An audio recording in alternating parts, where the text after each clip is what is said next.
Hey everyone, welcome to my channel. तो आज मैं आपको बताऊंगी पेरीमीटर और एरिया का एक बेसिक कॉन्सेप्ट। सो पेरीमीटर होता क्या है? बेसिकली बच्चों को जब यही नहीं पता होता कि पेरीमीटर क्या होता है तो वो आंसर भी नहीं निकाल पाते हैं। अगर मेरे पास एक स्क्वायर है तो स्क्वायर की अगर ये सपोज करो ये वॉल्स हैं, तो जब मैं इन वॉल्स के जो मेजरमेंट्स हैं उनको ऐड कर दूंगी तो मेरा क्या आ जाएगा? पेरीमीटर निकल के आ जाएगा। तो सबसे पहले आपको ये पता होना चाहिए, जैसे मैंने यहाँ पे 4 सेंटीमीटर लिख दिया। अब आपके दिमाग में क्वेश्चंस आएंगे, मुझे तो सिर्फ एक साइड दी हुई है, बाकी की साइड्स तो गिवन नहीं है, तो ऐसे में मैं कैसे ऐड करूँ सारी साइड्स को? तो सबसे पहले आपको बच्चे को प्रॉपर्टी सिखानी पड़ेंगी स्क्वायर की और रेक्टेंगल की। स्क्वायर की प्रॉपर्टी होती है कि सारी साइड्स जो हैं वो इक्वल होती हैं। तो स्क्वायर में अगर एक साइड गिवन है तो इसका मतलब ये है कि सारी ही साइड आपकी 4 सेंटीमीटर की है। मैंने आपको स्टार्टिंग में क्या बताया कि पेरीमीटर का मतलब होता है एडिशन ऑफ ऑल साइड्स। तो एडिशन ऑफ ऑल साइड्स का मतलब होता है A B plus B C plus C D plus D A. ये क्या है? Addition of all sides. 4 + 4 + 4 + 4, तो आपका आंसर आ जाता है 16। ठीक है, 16 सेंटीमीटर। अब आप एक बात का ध्यान रखो, जब हम बात कर रहे हैं पेरीमीटर की तो एडिशन ऑफ ऑल साइड्स है, ठीक है ना। लेकिन जब हमारा बच्चा थोड़ी सी बड़ी क्लास में आ जाता है, जैसे कि 4th क्लास में आ गया या 5th में आ गया, तो उसे फॉर्मूला यूज़ करने पड़ते हैं। तो पेरीमीटर ऑफ स्क्वायर का क्या फॉर्मूला है? तो पेरीमीटर ऑफ स्क्वायर का फॉर्मूला है 4 × साइड, और साइड मल्टीप्लाई 4।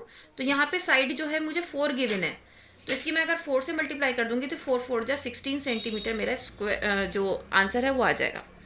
यूनिट लिखनी बहुत ज़रूरी होती है। यूनिट का मतलब होता है मीटर, सेंटीमीटर, जो भी गिवन है वो आपको यूनिट लिखनी है।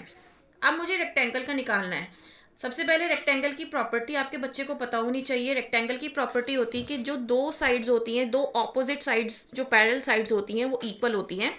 जैसे कि ए बी जो है वो डी सी के इक्वल है, ठीक है, पैरेलल भी है और ऑपोजिट भी है। ऐसे ही ए डी जो है वो बी सी के इक्वल है। तो ये ऑपोजिट साइड्स क्या होती हैं? हमेशा इक्वल होती हैं। तो अगर मैंने ये कहा कि ये 9 सेंटीमीटर है तो इसका मतलब ये हुआ कि ये भी 9 सेंटीमीटर होगा। अगर मैंने ये कहा कि ये 8 सेंटीमीटर है तो इसका मतलब ये है कि ये भी 8 सेंटीमीटर होगा। ऐसा क्यों है? क्योंकि मैंने अभी आपको बताया प्रॉपर्टी है कि ऑपोजिट साइड्स जो हैं वो इक्वल होती हैं। अब जैसे कि मैंने आपको स्टार्टिंग में बताया था, पेरीमीटर का मतलब होता है एडिशन ऑफ ऑल साइड्स। या तो आप इनको, जैसे मैंने यहाँ पर आपको स्क्वायर ऐड करके दिखाया, सेम ऐसे आप ऐड कर सकते हो और आंसर निकाल सकते हो। और दूसरा मेथड क्या है, इसमें हम क्या करेंगे? फॉर्मूला अप्लाई करेंगे। पहले मैं आपको दोनों मेथड करके दिखाऊंगी। So A B plus B C plus C D plus D A. तो ए बी है मेरा 9, बी सी है मेरा 8, सी डी है मेरा 9 और डी ए है मेरा 8। ठीक है, अब मैं क्या करूंगी? इन सबको ऐड करूंगी। सो यहाँ पे 8 + 9 17 + 17, तो मेरा आंसर हो गया 34 सेंटीमीटर। ठीक है, अब मैंने क्या कहा कि मैं इसको फॉर्मूले से करना चाहती हूँ। तो पेरीमीटर ऑफ रेक्टेंगल क्या होता है? पेरीमीटर ऑफ रेक्टेंगल होता है 2 × L + B।